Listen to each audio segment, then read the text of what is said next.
Okay, I just want to quickly introduce the groups, the research groups at the Biotech Center. We have 4 main research groups. We have the germinal virus and HIV research group, led by Dr. Roy.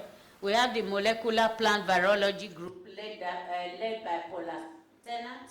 We have the medicinal plants group by Dr. Sylvia Mitchell. And we have the Yam and Biomedical research group, led by my humble self, in partnership with the Basic Medical Sciences and Chemistry Department. Please, next slide. These are the medicinal plants. We have this display in front of the center. Next slide. And the management of viral diseases, we have that. Next slide. Just go on next. Next, you can see the germinal virus lady there. And then we come to the Yam Story. The Yam Story, that is the work of my research group.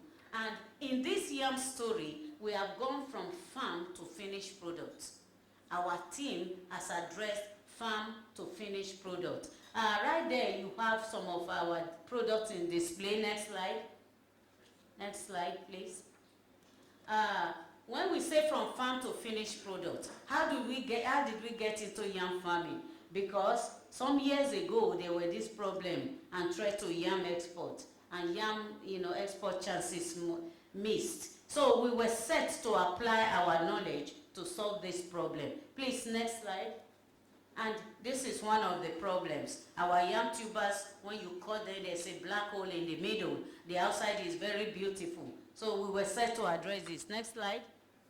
And we went into tissue culture as a technique to apply this, and we produce clean planting materials, and we can do this at commercial level now. Okay, next slide. And then we have a patent on efficacy of acclimatization, which is the stage you go through before you bring the plantlets to the field. So we have a patent on that. Next slide. We work on 26 different yam varieties. I'm sure if I ask you to name all these varieties, many of you may not even know some of the names. But these are the yam varieties we have in Jamaica, and we have DNA fingerprinted them. We have looked through them for biochemical and active compounds that can heal diseases. Next slide. We have done these are the various biomedical research activities we have conducted on the yam, not only yam, potato, sweet potato, and what's the other one? You will see them as we go on. Next slide, please. Okay, what we want to show here is that on this yam research alone, we have looked at yam as a crop, as medicine, as industrial material, and capacity building, because we have used yam research alone to train about 30 PhDs for the country. And so we have the manpower.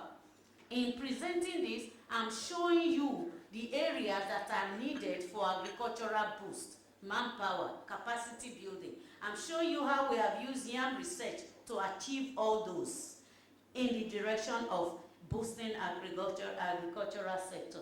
So we have all these things here, 25 varieties, working with farmers, value-added products, patents, and all the undergraduate students, about 100 of them introduced to research, and 30 PhDs, trained under yam research alone. You will soon see the different areas and how they can boost agricultural output in the different areas. Next slide.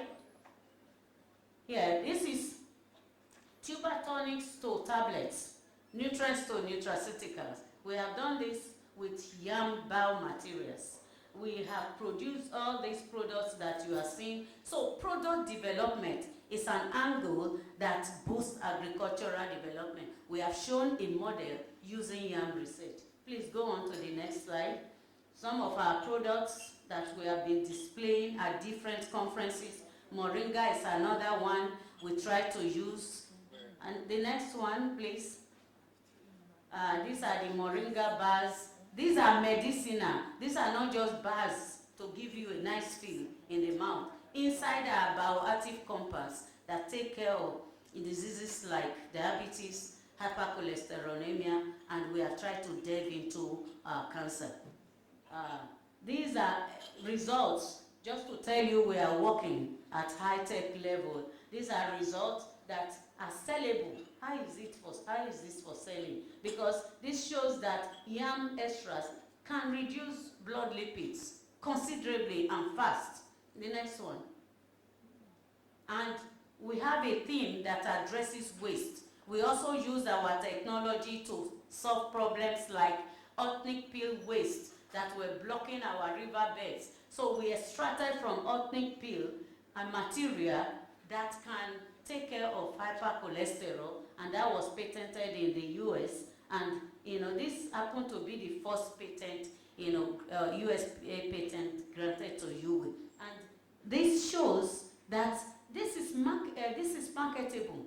If we try to wait for others to come and market a product that is coming from our indigenous crop, ethnic, then we will wait for long.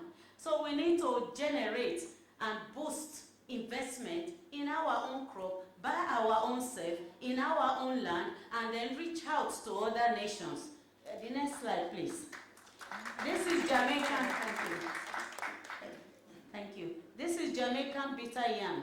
We have a patent that shows that Jamaican bitter yam can reduce the indices of diabetes and also reduce the indices of complicating hypercholesterolemia that accompanies diabetes. And these were done using high techniques and animal model experimentation and other. Again, we have a patent in this. That's the link to the patent. The next slide, please.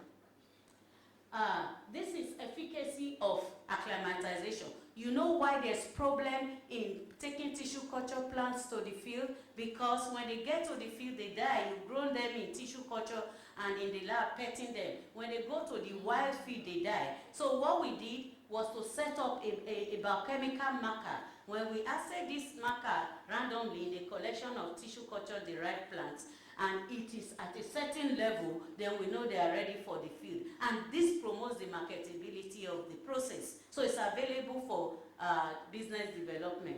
We also looked at the different starch properties, looking at the biomaterials of yam now. All the 26 yams, we look at their starch characteristics, and you can see the diversity. You see the bitter yam, the round leaf, the Negro yam, the Chinese yam. These characteristics give you different starch particles that can be utilized in the industry for specific purposes. Again, this is available for business development. The next slide, please. The next slide, we talk about the Jamaican bitter yam. These are the sweet potato varieties we worked on, and we discovered that the soluble fiber in them are good for reducing diabetes. And this was PhD work at high-tech level. The next slide, please. Beyond this trading, publications, patents, and references, we still do more training. We want to enhance commercial efforts. We want to set up business bioservices, so that when you have your products, no matter how you have gotten it, either through indigenous technology or high lab specifications, it doesn't matter. You have a product that works and you want to check it, for activity. We can do bioservices for that. We can collaborate with business sectors to set up bioservices. UWI is ready to collaborate with business sectors because we are into generating income now from the output of our research. And I hope the business sector will join us. So we need community engagement, public awareness, new courses and programs that will train people with the skills of these procedures without necessarily coming to register to get a PhD in biotechnology before you can do them. The next slide, please. And some of our biotech products already shared include all this.